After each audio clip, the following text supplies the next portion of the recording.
빌립보서 4장 4절 다 같이 합독하시겠습니다. 시작. 주 안에서 항상 기뻐하라. 내가 다시 말하노니 기뻐하라. 아멘. 하나님은 세상을 구원하시고자 이 땅에 독생자 예수를 보내셨다. 두 번 고백합시다. 시작. 하나님은 세상을 구원하시고자 이 땅에 독생자 예수를 보내셨다. 하나님은 세상을 구원하시고자 이 땅에 독생자 예수를 보내셨다. 아멘.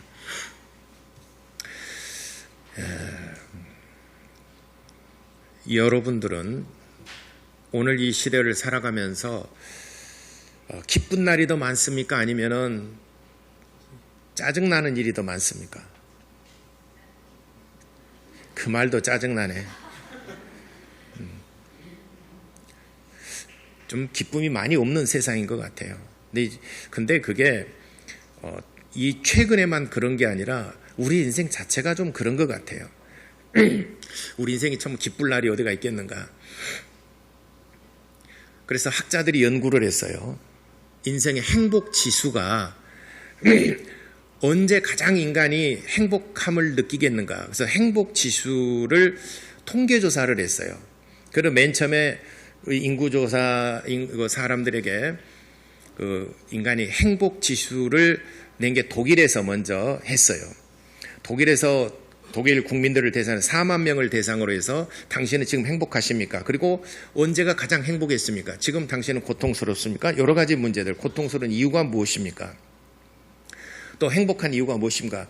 여러 가지 항목으로 4만 명을 대상으로 해서 설문조사를 했습니다. 그랬더니 대체적으로 20살까지, 한 30까지는 그냥 완만하게 그냥 젊음을 누리는 그런 삶인데 30이 넘어서면서부터 40대, 50대까지 커브를 딱 거기서 그 터닝 포인트가 되면서 디클라인이 돼요. 점점 감소를 해요. 20년간을, 20에서 25년간을 감소를 해요. 그리고 난 다음에 딱 바닥을 찍을 때가 한 50, 60대쯤, 60세, 50에서 60대쯤에서 바닥을 딱 찍고 다시 또 커브를 다시 또 올라오더라는 거. 이게 4만 명 인구조사를 설문조사를 통해서 대체적으로 그런 커브 현상이 나와요. 그리고 계속 하다가 정점을 딱 찍고 난 다음에 또 이렇게 약간 하얀 곡선을 그리면서 이렇게 해서 인생을 마친다는 거죠. 우리나라에서도 행복 지수에 대해서 그 설문조사를 한 통계가 나와 있어요. 제가 말한 이 통계조사는 한 10년 전의 것입니다. 근데 거의 비슷한데 연령대만 약간 차이점이 있고 약간 다르더라는 것이죠. 독일 연구조사 통계자로 의하면은 인간이 최고 그 정점을 찍을 때가 77세쯤 됩니다. 77. 그러니까 이 말은 인생을 살아가면서 가장 행복할 때가 77세 그 무렵, 통계적으로 보편적으로. 물론 사람의 직업과 경제적인 것, 건강, 여러 가지 것들이 이제 우리의 행복을 좌우하는 요소들이지만 보편적으로 한 77세 정도 정점을 찍더라는 거죠. 우리나라 통계 자료에 의하게 되면은 약 63세에서 65세쯤, 63, 65세, 거기가 가장 인생의 최정점의 행복을 누리고, 그 다음에 그 기간이 상당히 가요. 그리고 약간 하얀 곡선, 그런데 독일하고 약간 차이점이 그런 차이점입니다. 한 10년에서 10몇 년 정도 우리는 그 행복 지수의 최고의 정점을 찍고 독일은 약 77세 정점을 찍는다는 거죠. 근데 연구를 했습니다. 그러면은 30부터 50까지 20년간, 25년간 계속 행복하지 못하다, 고통스럽다, 정말 삶이 힘들다, 정말 버겁다, 기쁨이 없다, 막 이런 것을 느끼니까 한 20, 25년, 30부터 한 55세까지 그런다는 거죠. 왜 그럴까? 무엇 때문에 그럴까? 왜 힘들까? 무엇 때문에 그럴 것 같아요? 여러분의 삶은 어떻습니까? 여러분의 삶을 한번 적용해 보세요. 여러분 30, 40, 50 60대 중반 60 전까지 살아오면서 여러분 정말 그 기간이 정말 행복했습니까? 아니면은 그 기간이 정말 여러분 삶의 무게를 느끼고 힘든 시기였습니까? 여러분들은 고개를 가누기도 힘드십니다. 많이 공감하는 것 같아요. 그러면 여러분 지금은 행복하십니까? 아니 조금 생각하고 아니 지금은 행복하십니까? 물어보면 좀 생각해보고 지금 행복하시면 너무 빠르네. 여러분이 이제 생각하는 것처럼 그런 삶의 무게 행복하냐 아니면 내가 정말 뭐 불행한다는 얘기가 아니고 힘들다 이 말이죠. 삶이 불행이라는 것하고는 좀 차원이 달라요. 인생을 살아가면서 불행한 것하고 내가 힘들다랑은 좀 달라요. 삶의 무게를 우리가 느끼면서 정말 힘겹게 살아가는 그런, 그렇다고 해서 계속 고통만 있는 게 아니고 뭐 그 순간순간 우리도 기쁨도 있고 행복도 있지만은 보편적으로 그렇다는 것이죠. 삶의 무게 어깨에 짊어져야 될 짐이 있죠. 그게 뭐냐면 가정이에요. 근데 우리가 생각할 때 가정은 우리의 보금자리잖아요. 행복의 보금자리라고 말을 하잖아요. 그러니까 이게 참 보면 아이러니컬하고 보다 상반되는 거예요. 가정을 갖는 순간부터 그때부터는 이제 점점 힘들어진다는 거죠. 그래서 예전에 우리 그 선조들 어른들이 말했습니다. 시집가게 되면은 태평관을 벗고 염려관을 쓴다라고 그랬어요. 근데 요즘은 안 그런 것 같아요. 태평관을 벗고 면류관을 쓰는 것 같아요. 요즘은. 왜냐하면은 즐겁거든요. 예전 같으면 내가 왜 그런 말이 나왔을까 생각을 해보니까 예전에 우리 그 선조들은 그러니까 우리 부모 세대나 우리 할머니 세대 그 이상, 그러니까 지금 말하자면은 한 80에서 90 이상 되신 분들, 또 이렇게 되신 분들은 시집을 가게 되면 시댁에서 살았어요. 그러면은 친정에서 시집 가기 전에는 늦잠 자고 하고 싶은 것 하고 친구들이랑 놀고 그랬는데 시집을 딱 가게 되면은 시어머니보다 먼저 일어나야 되잖아요. 그러면 새벽 4시, 5시 일어나야지 돼요. 그리고 부엌에 가서 뭐 이렇게 장만하고 준비하고 시어머니보다 먼저 일어나야 되니까 옛날에는 그랬잖아요, 다들. 우리 부모 세대를 다 들어보면은 시댁에 가가지고 시어머니보다 더 늦게 일어나면 안 돼요. 혹시라도 늦잠 자가지고 부엌에서 딸그락딸그락 소리 내게 되면 정신 바짝 들어가지고 나 뚜루루 타가지고 시어머니가 하는 거 돕고 아침 오고. 그러니까 한번 생각해보세요. 우리 딸이 진짜 예쁘게 금이야 오기야 키웠어요. 그래서 아침에 깨울까 봐서 좀 더 자라. 그래서 아침에 동이 트고도 한참 후에 일어나고 그래서 이렇게 정말 금이야 오기야 키웠는데 시집 보내놓으니까 시집 가서는 새벽 4시에 일어나가지고 아침 준비하고 하니까 얼마나 그 아침에 새벽부터 일어난다는 것이 스트레스 갑자기 안 오던 그 삶의 패턴이 완전히 바뀌었잖아요. 얼마나 힘들까. 그래서 딸을 시집 보내면서 많이 울었어요. 시집 보내면서 이제는 태평관을 벗고 염료관을 쓰고 넌 이제 고생길에 접어들었다 하잖아요. 근데 요즘 보니까 딸들 시집 가게 되면요 더 좋아요. 왜냐하면 내가 보니까 시어머니들이 아야 너 이거 자라 그러고 같이 안 살아요. 첫째, 같이 살자 그러면요, 센스 없이. 요즘 시대는 같이 안 사는 세대. 그리고 명절 때도 제가 이렇게 가만 보니까 명절 때도 오지 마라 밥 차려놓으면 그때 와라 밥만 먹고 또 딱 그냥 가요. 요즘 보니까. 우리 딸만 그런가 모르겠습니다. 그래서 저는 사돈을 참 잘 만난 것 같아요. 우리 딸 고생 안 시키니까.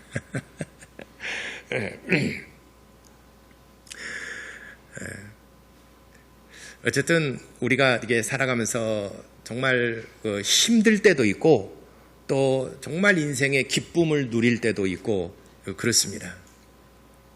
근데 사도 바울은 말하기를 주 안에서 항상 기뻐하라. 내가 다시 재차 말하노니 너희는 기뻐하라 이렇게 말씀했습니다. 근데 제가 우리 이런 말이 있잖아요. 우리가 인간으로 태어나서 오늘 제가 이제 이 말씀 한 문장 여러분 오늘 핵심인데요. 우리 인간으로 태어나서 절대로 가지 말아야 될 곳이 있어요. 진짜 인간으로 태어나서 절대로 가서는 안 될 곳이고 가지 말아야 될 곳이 있어요. 어디입니까? 다 아시네? 나 괜히 힘줘서 설교하는 것 같네. 예, 지옥은 진짜 여러분 지옥 형벌 면해야 됩니다. 인간으로 태어나서 어차피 짐승들은 천국 지옥이 없어요. 그냥 육체의 죽음으로 그냥 끝나는 겁니다. 그러나 우리 인간은 영이 있기 때문에 종교가 있고 영이 있기 때문에 미래가 있고 영이 있기 때문에 사후의 세계가 있는 것입니다. 그러니까 사후의 세계를 생각하니까 종교가 있는 건 우리 인간밖에 없어요. 유인원들 있잖아요. 좀 더 인간과 닮은 비슷한 이런 짐승들이 있잖아요. 문화가 발전하지 않아요. 그러니까 인간과 전혀 다른 이질적인 것이죠. 동질의 것이 아니라 이게 진화된 것이 아니라 전적으로 틀려요. 왜냐하면 그들의 사회에 있어서는 종교의식이 없어요. 종교가 있다는 것은 사후의 세계를 대비하는 것입니다. 불교도 있고 유교도 있고 또 샤머니즘 또 각자 나름 종교가 있지 않습니까? 이 각자 나름의 종교가 있다는 것은 사후의 세계를 대비한다는 것입니다. 그건 하나님께서 우리 인간을 만드실 때에 그런 기능을 주셨어요. 우리 인간만이 가지고 있는 겁니다. 그 기능이 바로 영이라는 거예요. 영이 있기 때문에 인간은 사후의 세계가 있어요. 그래서 짐승들은 사후의 세계가 없어요. 그렇지만 우리 인간은 사후의 세계가 있어요. 그래서 우리가 인간으로 태어난 이상 절대로 가서는 안 되고 가지 말아야 될 것이 지옥입니다. 지옥의 형벌을 받는다는 것. 저는 제가 고등학교 졸업하고 이제 교회를 다니기 시작을 했는데 제가 중학교 때인가 사촌 누나가 그 책은 꼭 읽어야 된다고 그러면서 단테가 지은 신곡 있잖아요. 신곡. 그걸 읽었어요. 어렴풋이 읽었어요. 그냥 이렇게 쭉 읽었는데 지옥의 단계가 있잖아요. 지옥의 단계가 있는데 그곳에 가면 그 책이 좀 두렵기도 하고 무섭더라고요. 지옥불에 떨어지게 되면 거기서 영원토록 세세토록 나오지 못하고 거기서 갇혀서 고통을 받는다라고 그러니까 어린 마음에 어렴풋이나마 이곳에는 정말 우리 인간이 가서는 안 되고 정말 나는 정말 두렵다라고 생각이 주어졌습니다. 그랬는데 그렇다고 해서 내가 그걸 해결하거나 교회를 갈 때 그런 마음이 생긴 건 아니고 그냥 소설이 그렇다는 것이죠. 그리고 이제 제가 이제 교회를 다니면서부터 이제 생각하는 것은 내가 천국 가야 되겠다, 면류관 받고 이런 개념보다도 천국은 못 가더라도 지옥의 형벌은 면해야 되겠다. 지옥은 가서는 안 되겠다. 그러면 지옥 안 가는 방법이 뭘까? 어떻게 하면 지옥에 안 갈까? 그래서 제가 교회를 좀 다니면서 이런 생각을 했어요. 하나님이 살아계신지 또는 하나님 안 계신 나는 잘은 모르겠지만 저 목사님의 말씀, 목사님의 설교에 의하면 사후에 지옥이 있고 천국이 있다고 그러는데 혹시라도 내가 죽어서 천국과 지옥의 갈림길이 있다면 하나님, 내가 이 땅에 살면서 내가 주일 예배 한 번은 진짜 정성스럽게 잘 드리겠습니다. 정상 참작을 해 주시기를 바랍니다. 제가 꼭 그렇게 기도했어요. 주일 예배를 드릴 테니까 정상 참작을 해 주셔서 지옥의 형벌을 면하게 해주세요. 그리고 이제 교회를 다니기 시작을 했죠. 우리 인간으로 태어나서 절대로 가지 말아야 될 곳이 지옥의 형벌을 받으러 가는 것입니다. 면해야 됩니다. 두 번째 우리가 또 가지 말아야 될 곳이 어디겠습니까? 두 번째 우리가 가지 말아야 될 곳, 감옥은 가지 말아야 됩니다. 감옥은 누가 갑니까? 죄 지은 사람이 감옥 가죠. 죄 지은 사람들이 감옥을 갑니다. 그래서 우리가 이 땅에 살면서 정말 가지 말아야 될 것이 감옥입니다. 왜 감옥을 가지 말았냐? 물론 죄를 지어서 죄값을 치르러 감옥에 가지만은 감옥에 가게 되면은 우리 인간이 누릴 수 있는 자유를 일부 박탈을 합니다. 그리고 제한된 공간에서 기초적인 삶을 살아가도록 우리의 자유권을 박탈을 합니다. 우리 인간이 자유롭게 살아간다는 것이 얼마나 큰 행복입니까? 그런데 우리가 자유롭게 살아갈 수 없도록 자유권을 박탈한다는 거죠. 왜냐하면 죄를 지었기 때문에 그 자유를 누리지 못하고 박탈한다는 것이죠. 우리는 이 땅에 살면서 하고 싶은 것들, 원하는 것들 또 즐기면서 행복하게 살아가지 않습니까? 그런데 감옥에서는 그건 할 수가 없어요. 내가 내 마음대로 살아갈 수가 없는 것입니다. 아침에 기상 시간이 있어요. 또 활동하는 시간이 있어요. 그리고 취침하는 시간이 있습니다. 내가 밖으로 자주 나갈 수가 없어요. 내가 먹고 싶은 것 마음대로 사서 먹을 수가 없는 곳입니다. 그러니까 인간이 누릴 수 있는 자유를 일부 제한을 하고 박탈을 합니다. 그래서 그 감옥이 내가 할 수 있는 것들을 할 수 없기 때문에 고통스럽고 그것이 힘든 삶입니다. 감옥에서 무기수랄지 사형수들이 받는 그 심적인 고통들, 그리고 그 안에서 제한된 공간 안에서 산다는 것이 얼마나 고통스러운가. 예전에 꽤 오래전에 방송을 통해서 그 수감자들의 사생활인가 수감자의 일상인가 그런 제목으로 한번 방영이 된 일이 있습니다. 어쨌든 우리가 절대 가지 말아야 되고 지옥의 형벌을 면해야 되고, 두 번째는 감옥에 가지 말아야 됩니다. 왜냐하면 감옥에는 고통스럽고 자유가 박탈된 곳이기 때문에 가지 말아야 되는 것이죠. 오늘 이제 다시 성경으로 돌아가서 본론에서 얘기해 봅니다. 오늘 빌립보서 4장 4절에 주 안에서 항상 기뻐하라, 내가 다시 말하노니 기뻐하라 이렇게 말했습니다. 이 서신서를 빌립보 교회에 쓸 때 사도 바울은 로마 감옥에 갇혀 있을 때입니다. 이 편지를 쓴 당사자는 로마 감옥에 가택연금 되어 있는 상태, 자유를 박탈당하고 거기에서 제한된 공간 안에서 살아가고 있는 그런 상태. 그래서 옥중서신이라고 말을 합니다. 그래서 에베소서, 오늘 성경의 빌립보서, 골로새서 이 세 권의 책, 에베소서, 빌립보서, 골로새서, 그 다음에 나중에 또 빌레몬서도 있어요. 빌레몬서. 요 네 권의 책, 빌레몬서까지 네 권의 책은 바울이 옥중에서 서신서를 쓴 거예요. 다른 사람의 인편으로 보냈습니다. 서신서를 쓴 겁니다. 주 안에서 기뻐하라. 항상 내가 다시 말하노니 기뻐하라. 이렇게 권면하고 있습니다. 그러면은 바울은 당신은 정말 기쁜가? 당신의 옥중에서 우리에게 항상 기뻐하라, 다시 말하는 또 기뻐하라는데 그럼 당신은 기쁩니까? 바울은 말하기를 나는 기쁘다는 거예요.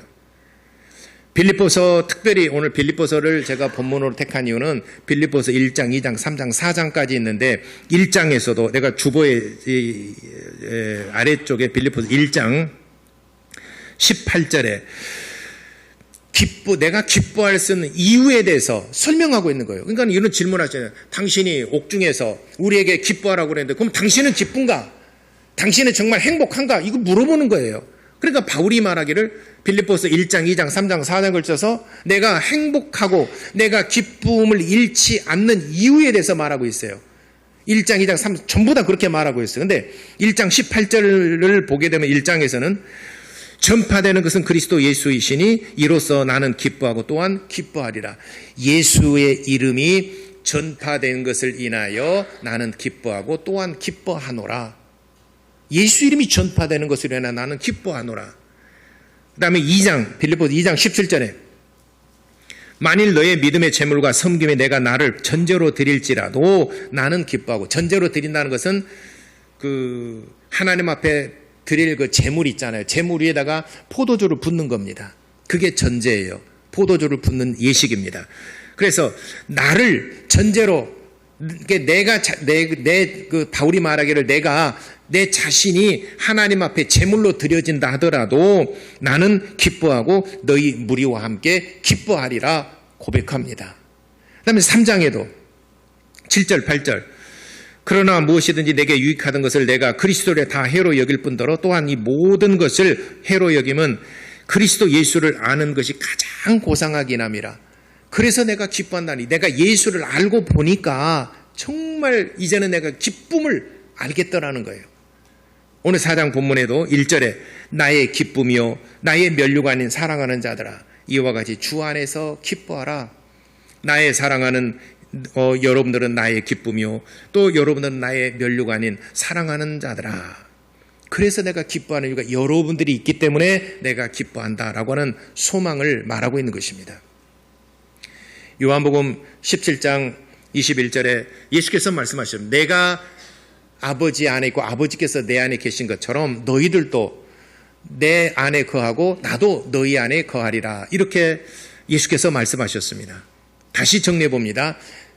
내가 아버지 안에 있고 아버지가 내 안에 있는 것 같이 너희가 내 안에 있고 나는 너희 안에 거하리라. 이게 무슨 말인가? 어떻게 내가 아버지 안에 있고 아버지가 내 안에 있을 수 있겠는가? 또 너희가 내 안에 내가 너희 안에 거하리라 라고 하는 건 무슨 말인가? 자, 예를 들어서 쉽게 이렇게 해봅시다. 여러분들 우리가 지구상에 살아가잖아요. 공기를 마시면서 신선한 공기를 마시면서 우리가 세상에 살아가잖아요. 우리가 세상에서 이 지구상 안에 살아가면서 공기도 마시면서 우리가 세상 이 지구상에 살아가지만은 그 안에 그 공기를 우리가 또 안에 호흡하면서 내뱉으면서 살아가는 겁니다. 이건 우리가 전혀 신경 쓰지 않고 내가 지구상에 살아가면서 공기를 마시고 내뱉고 하면서 호흡하면서 살아가는 것이 아무렇지 이상한 것이 아니지 않습니까? 그런데 이 환경이 바뀌게 되면 우리 인간은 살아갈 수가 없어요. 만약 우리 인간이 대기권을 벗어나서 우리 인간이 살아갈 수 있겠나? 살아갈 수 없습니다. 또 우리 인간이 물속에서 살아갈 수 있겠는가? 물속에서 살아갈 수가 없어요. 우리 인간은 환경이 바뀌면은 살아갈 수가 없는 것입니다. 그러니까 우리는 이 대기권 안에 이 공기 중에 지금 이 땅 위에서 살아갈 때 그 공기를 우리가 호흡하면서 살아가는 것처럼 우리가 예수 안에 들어가면 예수께서는 우리 안에 임재하신다. 우리가 하나님의 말씀을 영접하게 되면은 우리는 예수 안에 큰 정말 하나님이 다스리는 우주 안에 거하는 것은 곧 우리가 하나님과 연합하면서 예수가 내 안에 내가 예수 안에 마치 우리가 대기국 이 지구상에 살아갈 때 공기를 마시면서 또 호흡하면서 물고기가 물속에서 살아갈 때 또 물고기는 물속에 있는 것들을 먹으면서 내뱉으면서 거기서 호흡하면서 살아가는 거죠. 호흡하며 살아가는 것처럼 또 우리는 육상에서 호흡하며 살아가는 것처럼 아버지께서 내 안에 내가 아버지 안에 있는 것과 같이 너희가 내 안에 내가 너희 안에 거하리라 이렇게 말씀해요. 그래서 예수 안에서 사도 바울이 그 전에 예수 믿기 전에는 예수 밖에 있었어요. 예수 밖에 있었습니다. 그래서 예수 안에 있는 사람들을 잡아다가 감옥에 가두고 매질하고 그리고 이들을 핍박을 했던 사람입니다. 그런데 이 바울이 예수를 믿고 변화를 받았어요. 그리고 예수 안에 들어왔습니다. 예수 안에 들어와서 보니까 과거에 내가 예수를 알지 못했을 때는 내가 핍박하고 또 신성을 모독한 자들이라 해서 그들을 잡아다가 감옥에 가두고 매질하고 했던 사람인데 내가 예수 안으로 들어가서 보니까 예수 안에서 그래서 저 사람들이 목숨을 내걸고 예수를 믿고 예배하고 찬양하고 기도하고 하는 이유를 이제야 내가 알겠노라. 그래서 사도 바울이 신약 성경 총 27권이 있어요. 마태, 마가, 누가, 요한복음, 사도행전 쭉에서 요한계시록까지 27권의 책 중에서 13권을 사도 바울이 썼어요. 13권을 사도 바울이 썼는데 이 13권 가운데 사도 바울이 그 가장 많이 쓰는 단어, 정말 습관처럼 쓰는 단어가 오늘 제가 주보에 기록한 것처럼 주 안에서, 예수 안에서, 그리스도 안에서, 또 그 안에서 이런 표현들 모두가 다 예수 그리스도 안에서 이런 표현들을 121번, 121번인 이런 표현들을 썼어요. 예수 안에서. 그러니까 바울이 말하는 것을 예수 안에서 행하지 않는 로마서를 통해서 예수 안에서 행하지 않는 모든 것들은 전부 다 죄라고 말씀했습니다. 그래서 예수 안에서, 항상 예수 안에서 사도 바울이 경험한 것이죠. 내가 예수 밖에 있었을 때는 그 기쁨을 알지 못하고 저들이 왜 저러는지 알지 못했어요. 그렇지만은 이제는 내가 예수 안에 들어가서 보니까 예수 안에는 하나님의 영광이 있고 예수 안에는 하나님의 풍요로운 생명이 있고 예수 안에는 우리 인간의 행복이 있고 예수 안에서 인생의 참 의미를 발견하게 되고 예수 안에서 나를 발견하고 예수 안에서 하나님을 알게 되고 새 생명을 경험하게 되고 그러니까 지금까지 느끼지 못했던 정말 이런 말할 수 없는 기쁨들을 막 누리다 보니까 바울이 전도하는 그 단어의 핵심은 주 안에서요. 주 안에서. 사도 바울이 쓴 모든 서신은 거의 주 안에서, 예수 안에서, 그리스도 예수 안에서. 네. 이런 표현들을 아주 굉장히 많이 썼어요. 제가 그렇게 기록했잖아요. 주 안에서 41회, 예수 안에서 34회, 그리스도 안에서 32회, 그 안에서 14, 총 121번, 13권의 그 서신서들을 통해서 121번 주 안에서, 예수 안에서 이런 표현들을 즐겨 썼어요. 왜냐하면은 바울이 예수 밖에 있었을 때는 그 기쁨을 누리지 못했는데 내가 예수 안에 들어와서 보니까 정말 말할 수 없는 기쁨, 이걸 어떻게 설명을 해야 되냐 이 말이죠. 이 기쁨을 어떻게 설명하고 하나님의 영광을 어떻게 설명할 것인가. 네가 예수 안에 들어와 봐라. 네가 맛을 보면 안다는 거예요. 밖에서 바다를 볼 때는 망망대해, 여러분들이 해수욕장을 가거나 또는 그 겨울바다 또는 차를 타고 차창을 보면서 바다를 보게 되면 바다는 정말 아름다운 곳이잖아요. 근데 여러분 바다 속을 가보셨나요? 바다 속. 바다 속은 안 보고 그냥 바다 그냥 겉모양만 봤잖아요. 근데 산소통 메고 스쿠버 해서 바다 속을 들어가잖아요. 바다 속을 들어가게 되면요. 밖에서 볼 수 없는, 밖에서 보이지 않았던 이런 정말 아름다운 이 바닷속이요, 엄청나게 아름다운 세계가 다 보여요. 그럼 밖에서는 볼 수 없는 거예요. 안에 내가 들어가서 보니까 정말 그 물고기들도 형형색색 아름답고 산호초도 있고 이게 그 바다 생물도 있고 바다 식물도 있고 또 낭떠러지도 있고 이게 정말 지금까지 육상에서 경험하지 육상에서 보지 못했던 것이 이제 바닷속을 내려가서 보니까 보이더라는 거죠. 이걸 아무리 설명해도 내가 보지 않으면 별로 실감이 나질 않아요. 내가 예수 안에서 기쁨과 행복과 생명과 하나님의 영광을 아무리 설명해도 내가 그것을 맛보지 않냐, 내가 경험하지 않으면은 별로 실감이 안 나는 거예요. 그래서 여러분들이 첫째, 사망, 지옥의 형벌을 면하는 방법이 뭐냐? 예수 안으로 들어오시기를 바랍니다. 예수 안에. 저처럼 한번 여러분도 주일 예배만큼은 내가 어떠한 일이 있더라도 참여하면 하나님이 정상 참작해 주실 거예요. 그리고 여러분들에게 믿음도 주실 거예요. 내가 예수 안에 들어오게 되면은 지금까지 내가 경험하지 못하고 맛보지 못했던 이 영광과 기쁨을 맛볼 수 있는 것입니다. 어떻게 말할 수 없는, 표현할 수 없는 인간의 그 언어적인 한계로 인해서 더 이상 어떻게 표현이 불가한 곳입니다. 예수 안에서 하나님의 영광과 생명과 또 죄사함과 또 인간의 행복과 이거를 정말 어떻게 뭘로 표현을 해야 될까? 이거는 인간의 언어로서는 더 이상 표현할 방법이 없어요. 다만 내가 말할 수 있는 것은 사도 바울처럼 밖에 있을 때는 몰랐어요. 그러나 예수 안에 들어오시면은 여러분 그런 세계가 보이고 그런 말할 수 없는 기쁨이 보여요. 그러니까 내가 지금 감옥에 있느냐 아니면 지금 자유자로 있느냐 그건 문제가 되질 않아요. 그래서 바울이 감옥에 있을지라도 나는 예수 안에 있다. 내가 환경이 중요하지 않다. 내가 지금 자유자로 있느냐 아니면 감옥에 갇혀 있느냐, 감옥에 갇혀서 자유권을 박탈당하고 있는 상태에 있느냐, 이건 중요하지 않다. 내게 지금 중요한 것은 내가 예수 안에 있다는 거죠. 그래서 빌립보 교인들에게 말하는 것은 주 안에서 기뻐하라. 다시 4장 4절 오늘 본문의 말씀 다시 한번 읽겠습니다. 시작. 주 안에서 항상 기뻐하라. 내가 다시 말하노니 기뻐하라. 어디서 기뻐하라고 그랬습니까? 주 안에서 기뻐하라고 그랬습니다. 주 안에서. 감옥이든 자유자가 됐든 간에 그건 중요하지 않다. 예수 안에서, 주 안에서 기뻐하라 말씀하셨습니다. 여러분, 우리 인간이 서두에 말씀드린 절대로 가지 말아야 될 것이 지옥 형벌 받으러 가는 것입니다. 그리고 감옥 가는 거, 그건 가서는 안 되는 것이죠. 억울하게 가는 경우도 있겠지만 근데 지옥의 형벌을 면하고 가지 않은 방법, 주 안에서. 주 안에 있으면은 여러분 사망의 형벌을 면하고, 예수 안에 있으면은 여러분들이 정말 지금까지 느끼지 못한 행복 지수가 아무리 높다 한들 지금까지 느끼지 못했던 행복과 말할 수 없는 감격이 여러분 인생을 이끌어가게 될 줄을 믿으시기 바랍니다. 아무리 설명을 해도 내가 예수 안에 들어오지 않으면은 다 그냥 그림의 떡이에요. 아무리 설명을 해도 내가 먹어보지 않으면은 모르는 거예요.